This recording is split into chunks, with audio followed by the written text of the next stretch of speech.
panel de este evento titulado Tendencias, riesgos y sanciones asociadas al comercio internacional.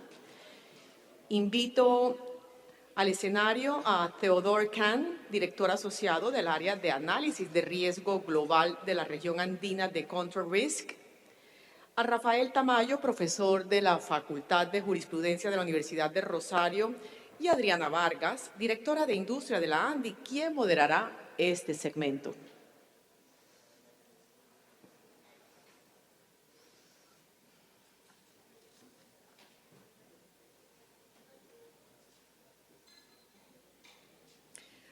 Les recuerdo que las memorias del evento, incluido presentaciones y videos, serán enviados al correo electrónico que ustedes registraron cuando se registraron en el Congreso. Así que a partir de la próxima semana recibirán esta información.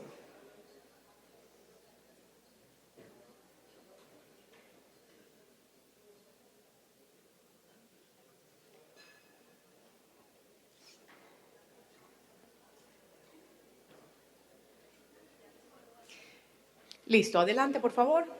Bienvenidos.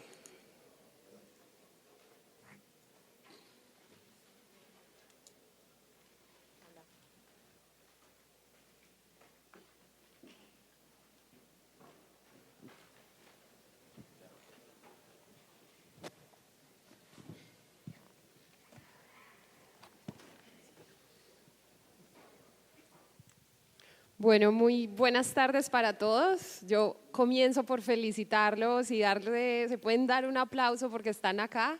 Son unos sobrevivientes. Solamente nos falta.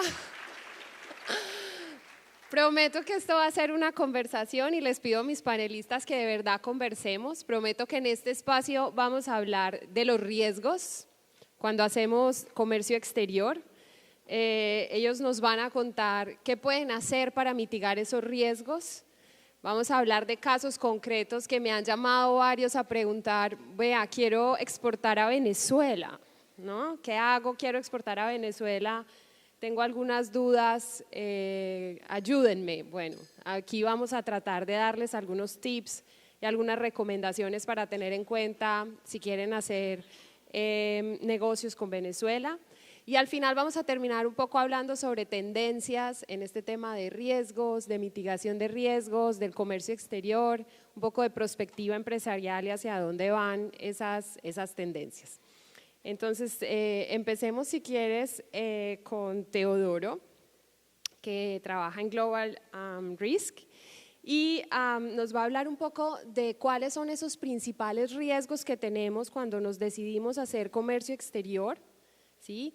Él va a hablar un poco si existen esos riesgos a nivel internacional y si hay algunas especificidades en la región, en Latinoamérica, si son distintos esos riesgos o al final son los mismos o en efecto son como regionales. Así que adelante. Ok, perfecto. Muchas gracias, Adriana. Y bueno, es un placer estar aquí en este último panel de la conferencia. Y bueno, muchas gracias a todos ustedes por seguir acompañándonos hasta el final. Bueno, yo creo que el tema de riesgos en comercio internacional, pues claramente es un tema, digamos, muy amplio que se podría abordar desde diferentes aristas.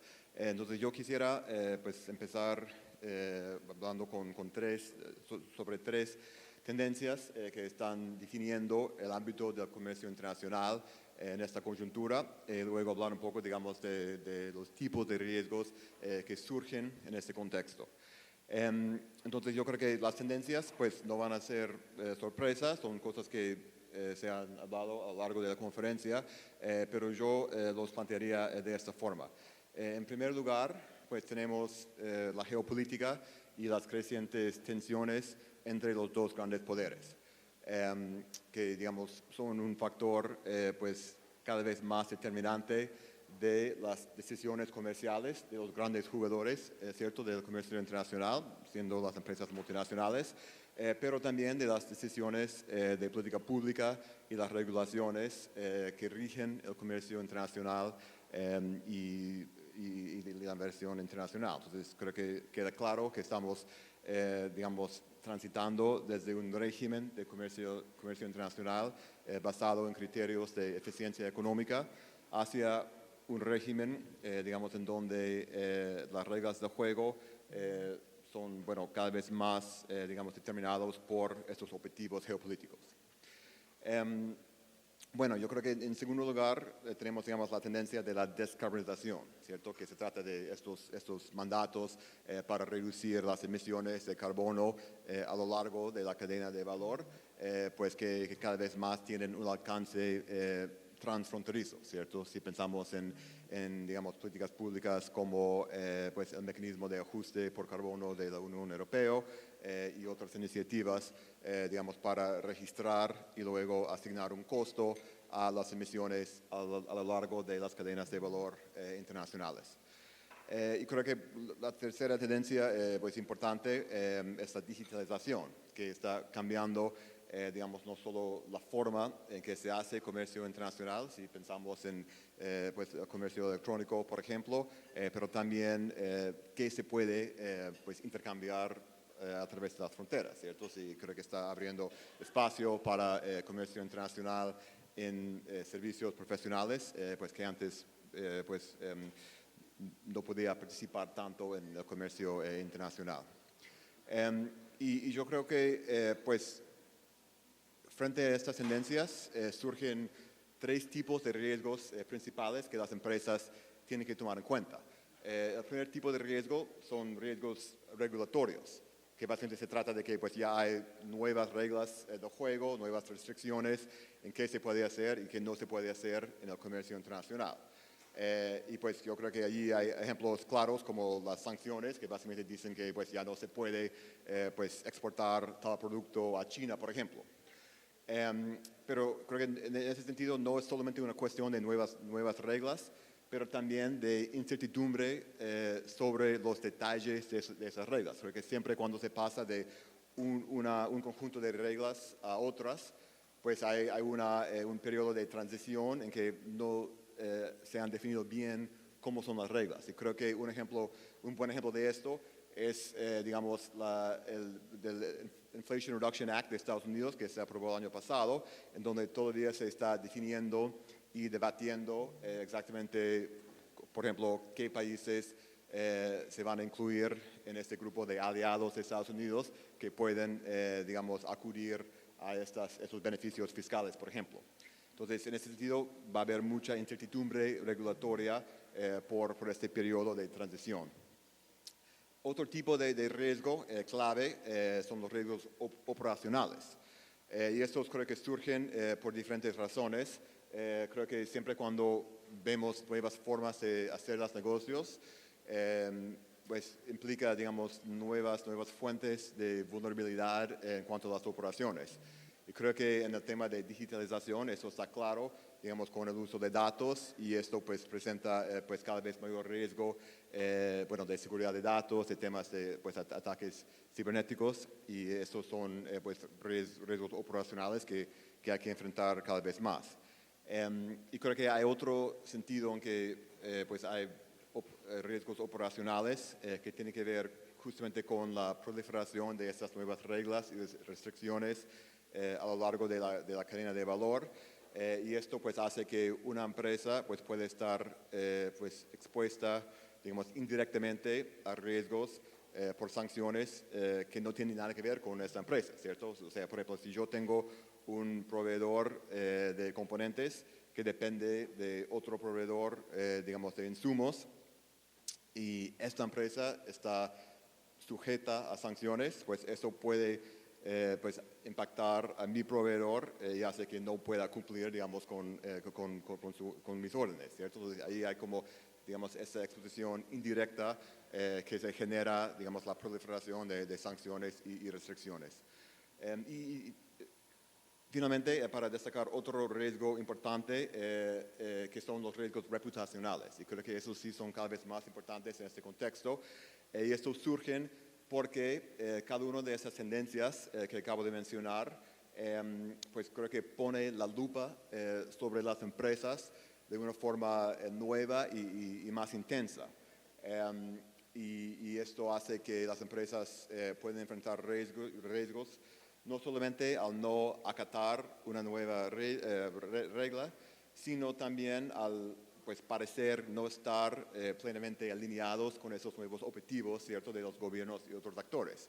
Y creo que allí, digamos, la situación que vimos el año pasado con Rusia es muy ilustrativo, en donde, bueno, después de la invasión a Ucrania y la imposición de sanciones por parte de Estados Unidos y otros, pues de inmediato vimos varias empresas grandes con marcas, digamos, muy reconocidas saliendo de Rusia por temas, digamos, netamente o sea, en gran parte reputacionales, que no estaban directamente sujetas a las sanciones, pero sí se exponía a un riesgo reputacional importante al quedarse en Rusia. Y creo que hay ejemplos, muchos ejemplos en esta naturaleza que tienen que ver también con la situación de Venezuela, que creo que vamos a hablar un poco más tarde.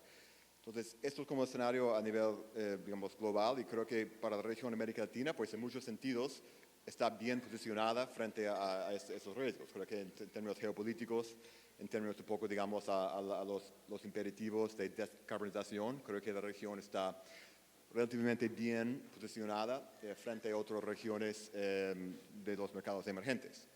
Pues claramente esos riesgos, digamos, existen y hay que manejarlos, pero creo que en términos generales la región tiene, digamos, más oportunidades, digamos, comparado a riesgos frente a otras regiones. Gracias. Gracias, muchas gracias.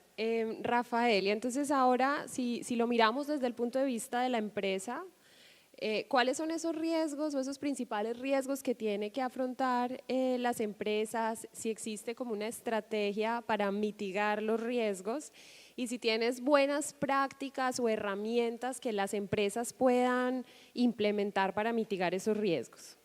Cuéntanos de eso, por favor. Bueno, buenas tardes a todos. Gracias, Adriana, por la pregunta. Gracias a la Andy por la invitación para estar en este panel.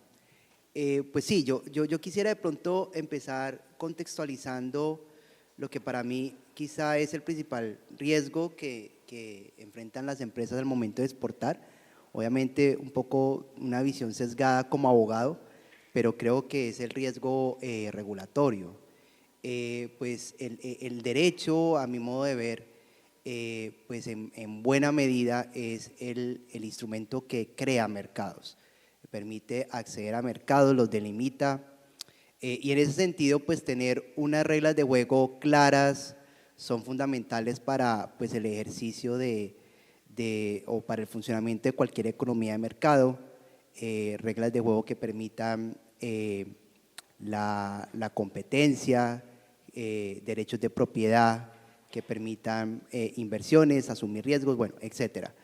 En este contexto, entonces, lo que estamos viendo como cambio de paradigma, si se puede llamar, en la regulación del comercio internacional, son una serie de fenómenos concatenados, pero que desde la academia pues los han clasificado como lo que podría llamar uno el unilateralismo, ¿sí? Es estados de manera poco coordinada, no cooperando entre ellos, logrando o tratando de lograr ciertos objetivos como por ejemplo políticas industriales y al mismo tiempo también pues la idea de la extraterritorialidad, sobre todo para tratar de promover o incluso si se puede utilizar el término imponer ciertos estándares, digamos, por ejemplo, medioambientales, en términos de derechos humanos, en términos de derechos laborales.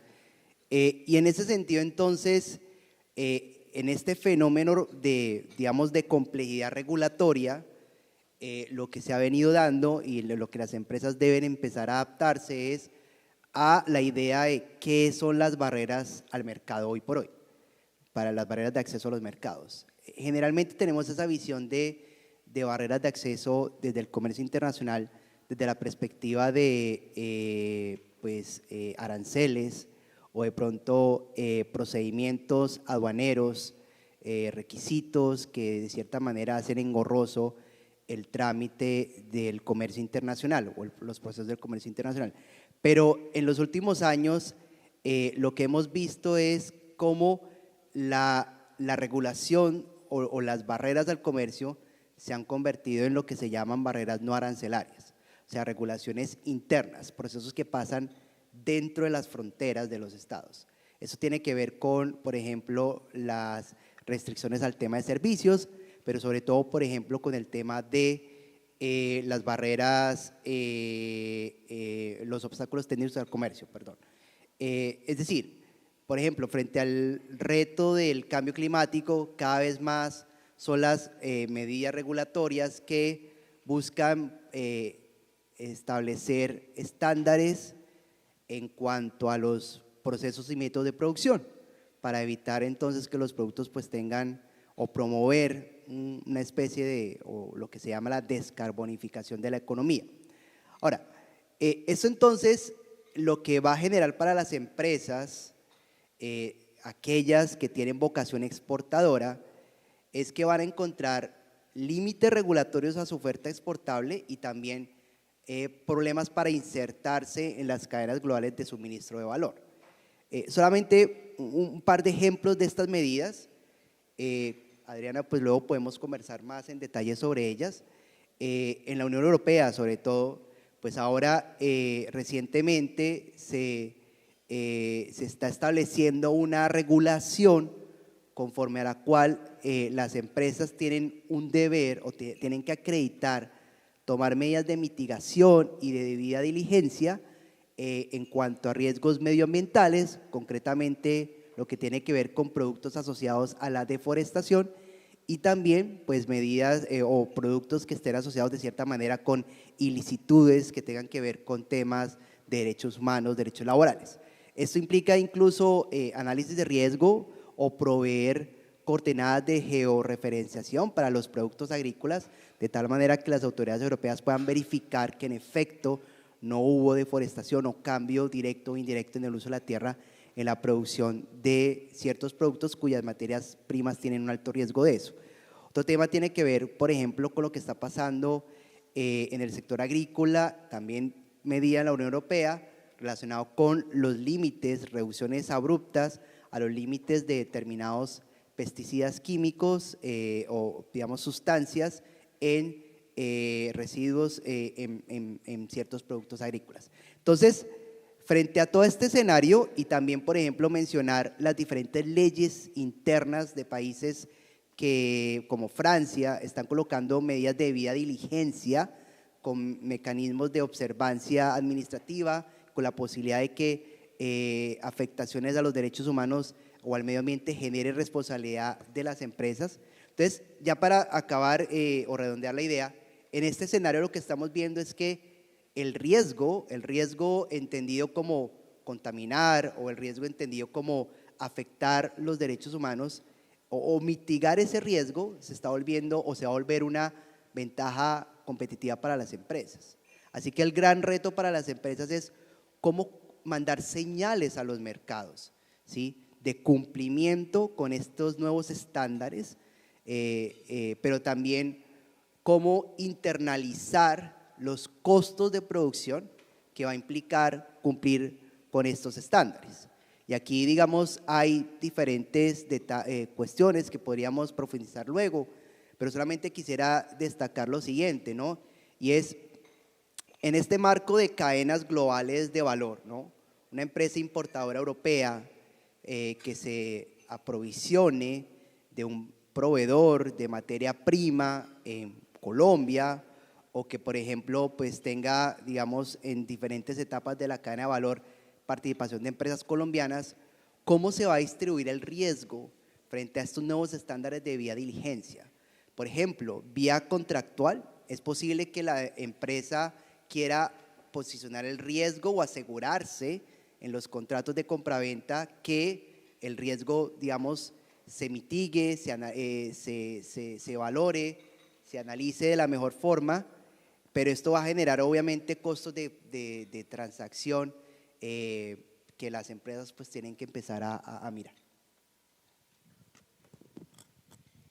Y que todavía no está claro quién los debe asumir, ¿no? en toda la cadena, pero luego volvemos contigo. Teodoro, en la primera pregunta hablabas un poco como de los riesgos,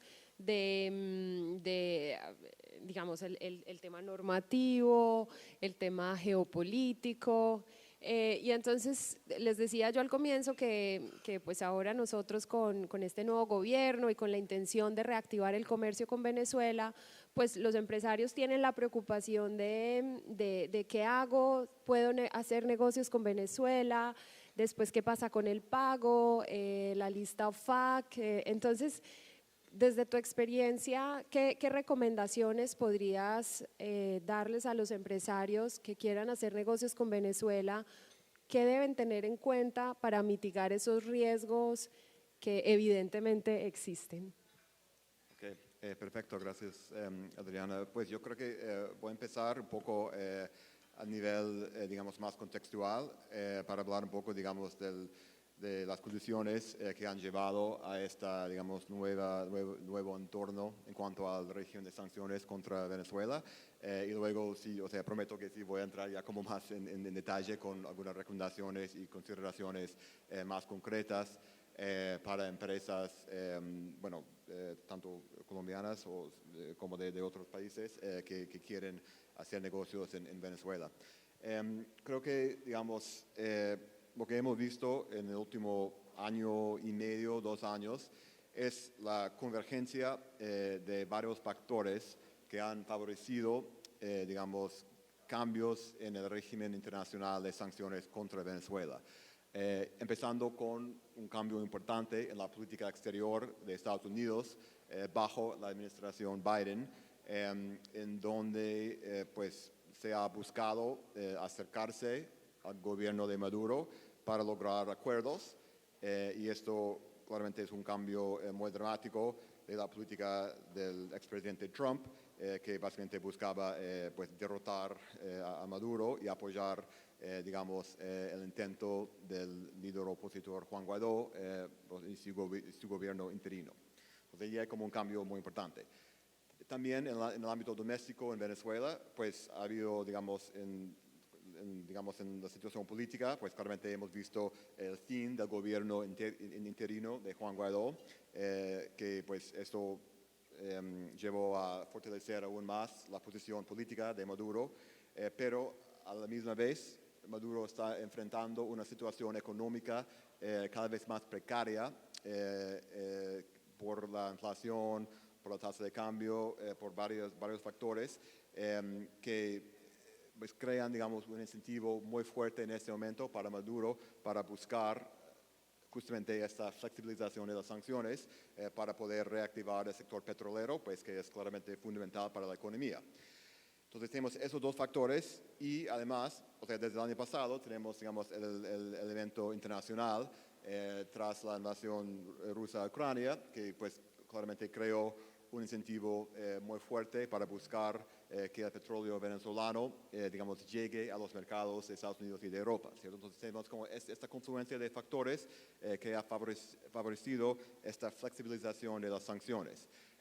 Pero es importante destacar que estamos hablando de flexibilización de sanciones, que, o sea, en general implica, digamos, licencias para que ciertas empresas hagan cosas o tengan alguna inversión o actividad comercial en Venezuela, pero se mantiene, digamos, la gran mayoría de esas sanciones. De hecho, o sea, no se ha levantado ninguna sanción por parte de Estados Unidos. Entonces, esto es importante tomar en cuenta porque, o sea, en general, digamos, el régimen de sanciones se mantiene y muy probablemente se vaya a mantener. Y yo diría que el régimen de sanciones internacionales contra Venezuela es entre los más complejos a nivel mundial. O sea, no los más restringidos, es que es una cosa diferente, pero los más complejos. Yo creo que esta complejidad tiene que ver con varios factores. Y, o sea, creo que en general es bueno como pensar en como tres categorías de sanciones contra Venezuela. En primer lugar, tenemos las sanciones sectoriales que aplican sobre todo al sector petrolero, pero también al sector de oro y defensa, y pues que básicamente prohíben, digamos, transacciones comerciales en estos sectores. En segundo lugar están las sanciones financieras, que entre otras cosas tiene el efecto de pues, prohibir transacciones financieras y bancarias en dólares con ciertas entidades venezolanas, sobre todo las que son propiedad o controladas por el gobierno. O sea, los demás en principio no están afectadas. Y en tercer lugar tenemos las sanciones contra el sector público, que son muy importantes porque son definidas muy ampliamente para abarcar, digamos, cualquier entidad del Estado venezolano o del partido oficialista en Venezuela, pero también cualquier entidad controlada por o propiedad del gobierno venezolano o cualquier actor que haya apoyado o actuado en nombre del gobierno venezolano. Entonces, eso allí ya es un universo bastante grande de actores, ¿cierto?, que están, digamos, cubiertos por esas sanciones.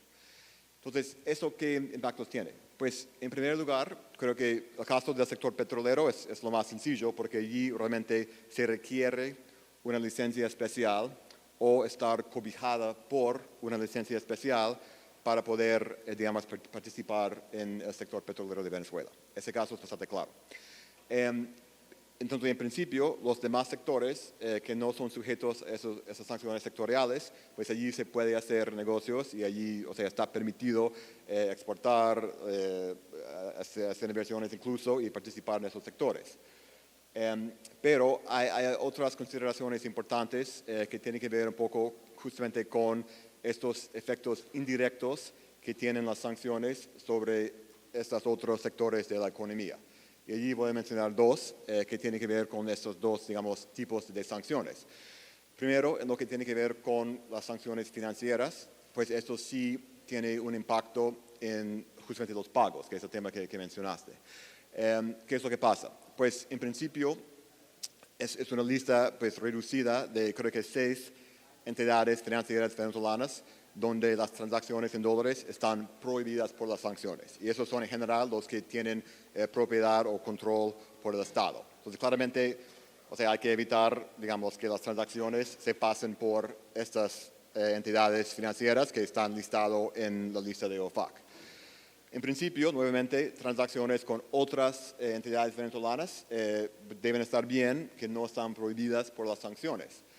Pero allí se enfrenta el tema, el obstáculo que se refiere como el overcompliance, es decir, el sobrecumplimiento, en donde los bancos de compensación, que son los bancos que tienen que procesar las transacciones internacionales que pasan por el sistema financiero de Estados Unidos, pues esos normalmente congelan cualquier transacción que va para Venezuela, aun cuando no está, digamos, estrictamente prohibida por las sanciones. Y justamente es por un exceso, ¿cierto?, de cautela que hace que pues, eviten esas transacciones.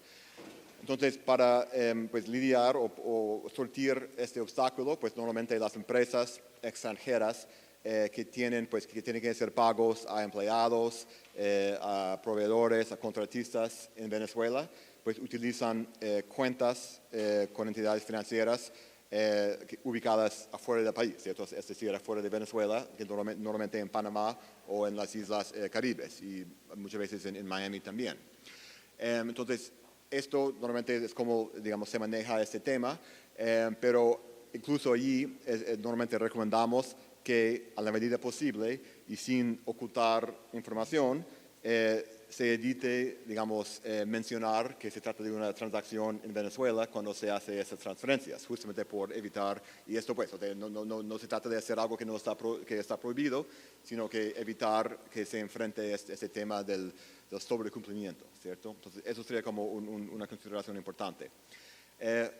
Otro, rápidamente, que es muy importante y tiene que ver con este otro aspecto de las sanciones, que es justamente las sanciones amplias contra el sector público. Y allí, o sea, como mencioné, el sector público está definido bajo las sanciones de una forma muy, muy amplia, y esto hace que pueda incluir, digamos, casi todos los funcionarios del Estado, e incluso algunos exfuncionarios del Estado. Entonces, estos funcionarios y exfuncionarios resulta que tienen extensos intereses comerciales, y económicos y financieros en muchos sectores de la economía venezolana, que es un poco, digamos, un resultado intencional, digamos, del sistema político-económico que se ha construido en Venezuela, ¿cierto? Para mantener, digamos, el apoyo de estos, digamos, de diversos actores políticos. Entonces, la consecuencia de esto es que las empresas realmente tienen que hacer una debida diligencia ampliada y muy profunda para evaluar la trayectoria comercial y las posibles asociaciones políticas que pueden tener cualquier, digamos, socio comercial potencial en Venezuela, ¿cierto? Y este ejercicio también se debe hacer en toda la cadena de suministro, justamente por lo que estaba mencionando, ¿cierto? Que puede ser que un proveedor de un proveedor tenga alguna relación, digamos, algún vínculo con un actor político en Venezuela, por lo cual está sujeto a sanciones, y esto pues ya puede implicar, digamos, un obstáculo, digamos, para mis operaciones comerciales en Venezuela. Además de un riesgo reputacional, como mencionaba antes, ¿cierto? Entonces yo creo que esas, digamos, son las dos, digamos, creo que implicaciones principales que tienen que tomar en cuenta pues todas las empresas que pretenden hacer negocios en Venezuela bajo el régimen actual de sanciones, pues aun cuando no están sujetos directamente a sanciones, que pues ojalá sea el caso que cualquier empresa que está considerando estas operaciones, ¿no? Sí, tienes toda la razón. Hablando nosotros con una firma de abogados venezolana, nos decía, lo primero que hay que hacer es asesorarse con una firma de abogados norteamericana, a pesar de que está haciendo negocios con Venezuela. Hay que tener en cuenta el sujeto con el cual se está haciendo negocios, la actividad sobre la cual está haciendo el comercio exterior y las excepciones. También nos hablaban, por ejemplo, de excepción de Chevron, que salió hace poco y que abrió una cantidad importante de oportunidades para, a través de esas excepciones, lograr llegar a hacer más negocios con Venezuela. Entonces sí, es supremamente complejo y curiosamente se necesitan, son abogados americanos que lo asesoren a uno con la lista de las sanciones. Mil gracias. Rafael, volviendo contigo, lo que hablábamos de las debidas diligencias, de quién debe asumir el costo. En materia de sostenibilidad, ¿cuáles son esas tendencias que tú ves que se están, digamos, discutiendo en los escenarios multilaterales, en los escenarios, en las negociaciones bilaterales, como hablabas ahorita, en los acuerdos comerciales, que deban tener en cuenta nuestros empresarios? Y de pronto empezar a hablar un poco de esas debidas diligencias que tienen que hacer los empresarios en toda su cadena de suministro para poder acceder a los mercados internacionales, que ha sido la figura que ha empezado a implementar Europa, pero que ya vemos a Estados Unidos, el estado de Nueva York hace un par de semanas aprobó también una regulación, una ley en ese mismo sentido, de manera que es una tendencia que cada vez coge más fuerza para el comercio internacional de mercancías. Sí, Adriana. Bueno, entonces voy a responder esta pregunta un poco conectando con algo de la pregunta pasada sobre buenas prácticas o mejores prácticas. Pero sí, es evidente que es como se hablaba ahora, un cambio de paradigma, es decir, es algo que las empresas deben estar preparadas, que no va a cambiar, que cada vez por el contrario, incluso puede pasar algo paradójico, es que las mismas empresas vayan a pedir más regulación, en el sentido en que en la medida en que están todas estas iniciativas, digámoslo así, normativas, de asegurar transiciones energéticas, políticas industriales, pues lo que las empresas quieren es claridad en las reglas de juego, entonces que tengamos las regulaciones más claras posibles. Pero entonces, ante esta realidad, como pues ya lo hemos mencionado, el concepto, la materialización de esa debida diligencia es análisis de riesgo. Entonces, las empresas no solamente esperar que sus proveedores en el exterior determinen esa asignación de riesgo, ¿sí? Que de todas maneras se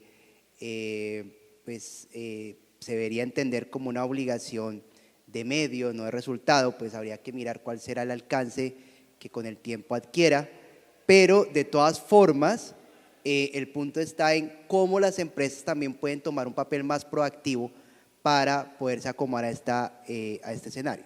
Entonces, pues yo propondría algunos escenarios, pero todos enmarcados en la idea de prevención, anticiparse a las situaciones. Entonces, ¿cuál sería un primer nivel de acción? Sería, por ejemplo, estar en constante estudio y monitoreo de las diferentes tendencias regulatorias. ¿Cuántas empresas en Colombia, ¿sí?, están en capacidad de anticipar o de estar al tanto de los desarrollos normativos, por ejemplo, en temas de debida diligencia que se están dando en diferentes jurisdicciones del mundo? O, por ejemplo, todas estas políticas del llamado Pacto Verde de la Unión Europea, entre otras naciones. Aquí es importante entonces tener en cuenta el papel que pues el sector gremial como la ANDI pueda tener en ser un vaso comunicante entre diferentes empresas y, digamos, estas tendencias normativas que se están dando para conocer, para anticiparse. Pero no solamente es una cuestión digamos, de conocer para adaptarse a la norma, sino también ver qué tanto estas nuevas tendencias normativas cumplen o no con las disciplinas internacionales, con la regulación del comercio internacional. Me refiero obviamente a la normativa multilateral de la OMC, pero también a los diferentes tratados de libre comercio. Entonces, aquí es importante, digamos, articulaciones. Así como, por ejemplo, en todo el tema de defensa comercial, sobre todo en las investigaciones en materia antidumping, es fundamental el papel que la rama, la industria local o las empresas locales puedan desempeñar como input para decirle a los gobiernos sobre situaciones en las cuales se está alterando la competencia en el mercado internacional. También es importante que las empresas entonces se comuniquen con los gobiernos para de pronto montar argumentos de cómo ciertas políticas públicas, si bien pueden estar orientadas hacia objetivos socialmente valiosos, pues pueden crear obstáculos innecesarios al comercio internacional. Y entonces estas medidas tendrían que tener ciertos ajustes. Entonces, ese creo que es un primer digamos, escenario en el que esta labor preventiva es importante. Pero incluso uno podría ir más allá y decir que el punto no es reaccionar a la normatividad cuando la normatividad ya está establecida. Porque si algo, digámoslo así, caracteriza las normas del comercio internacional es la prevalencia o el incentivo que hay a la transparencia, a que haya, digámoslo así, espacios de participación para que los stakeholders, ¿sí?, de diferentes niveles pues puedan tener voz o puedan presentar su percepción o su opinión en el proceso regulatorio. Entonces aquí creo que se abren unos escenarios que las empresas conocen poco, pero es importante tenerlos en cuenta. Uno, por ejemplo, en el proceso de elaboración de reglamentos técnicos y procedimientos de verificación de la conformidad. La Organización Mundial del Comercio exige, y muchos TLCs exigen, que haya un proceso interno de consulta, un mecanismo de consulta.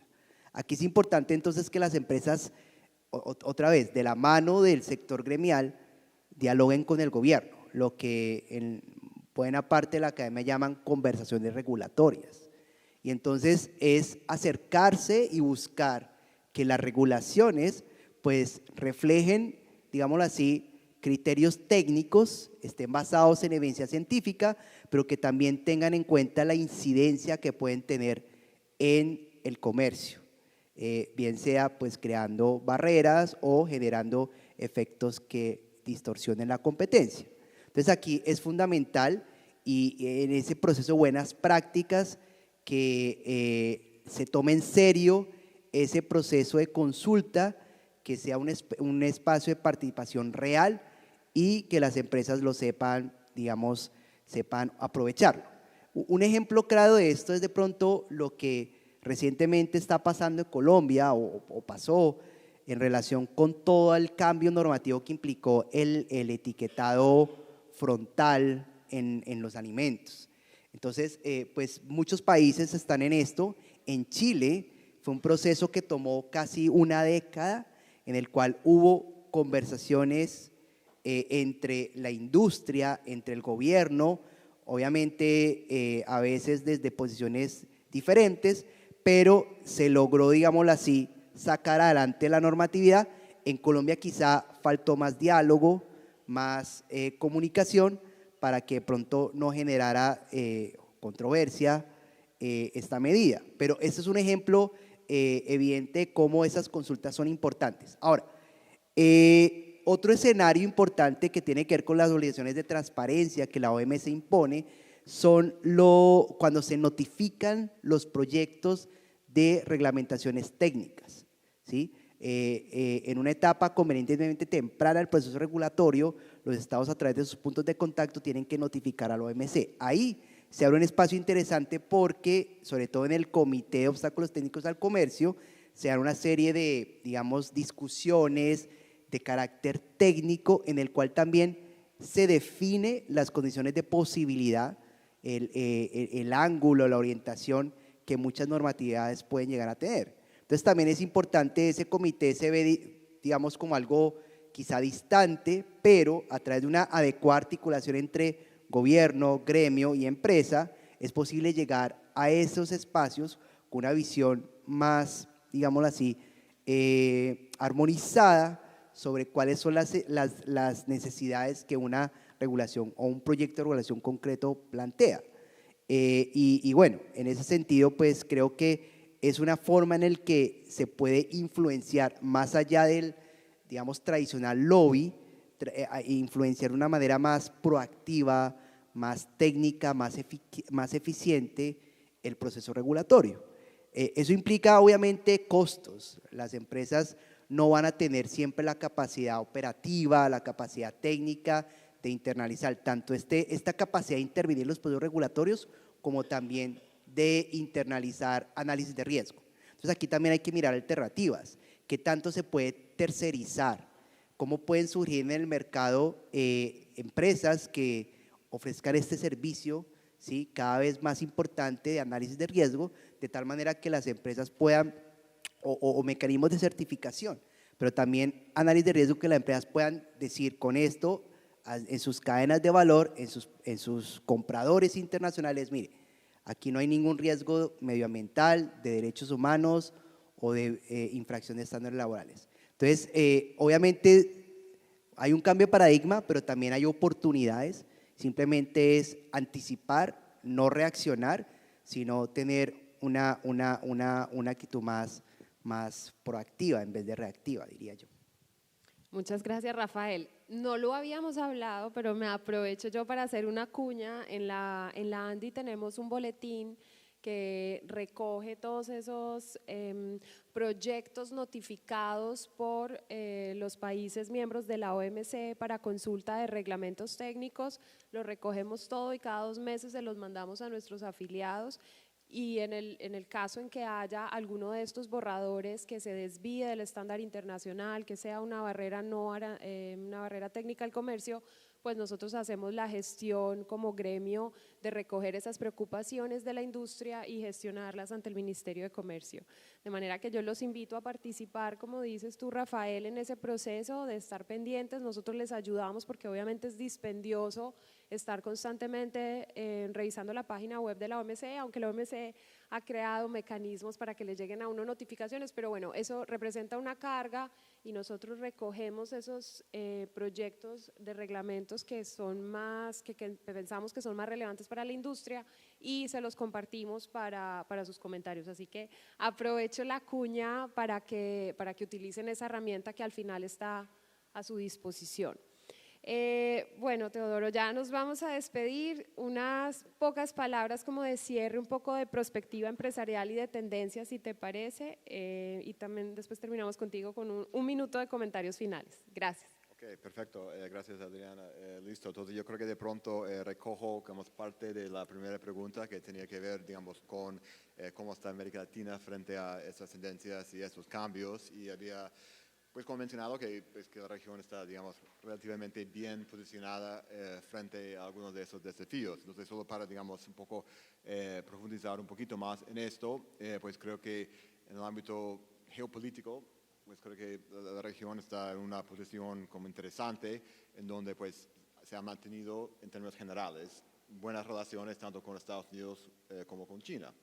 Y eso es como creo que refleja en gran parte, digamos, algunos de los activos estratégicos que tiene la región, por ejemplo, o sea, la riqueza que tiene en recursos naturales, el potencial en energías renovables y sobre todo el potencial que tiene en los minerales críticos, que son cada vez más como este enfoque del conflicto geopolítico, ¿cierto? Entonces, si vemos, por ejemplo, lo que salió recién de Estados Unidos con el Inflation Reduction Act, pues allí se ve, digamos, que los socios comerciales estratégicos de Estados Unidos, y allí se incluye varios países de la región, están entre este grupo de países, digamos, privilegiados en cuanto a acceder a estos incentivos que ha creado el gobierno de Estados Unidos para participar en estas cadenas de valor que pues busca promover de una forma, digamos, muy fuerte en Estados Unidos, que tiene que ver con vehículos electrónicos, eléctricos, digamos, y otras de esas tecnologías de energía renovable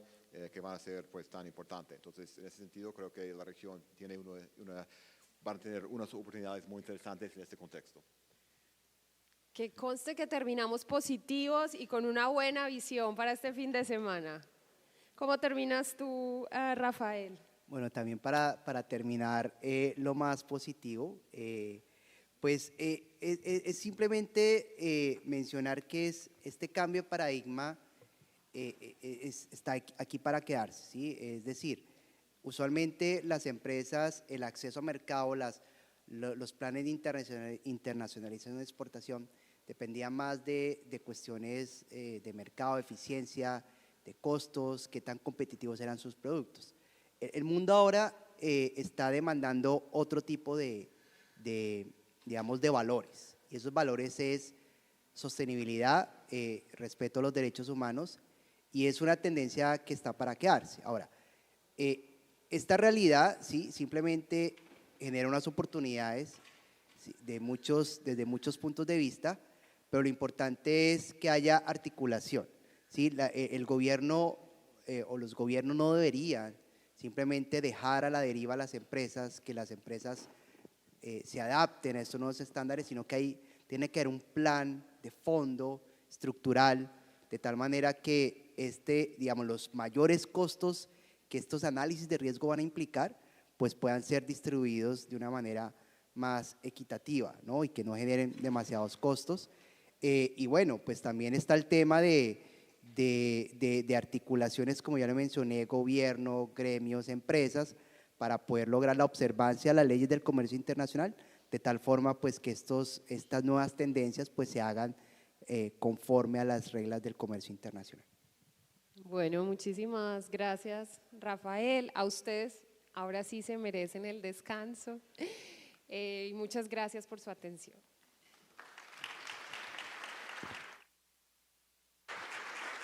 Bien, muchísimas gracias.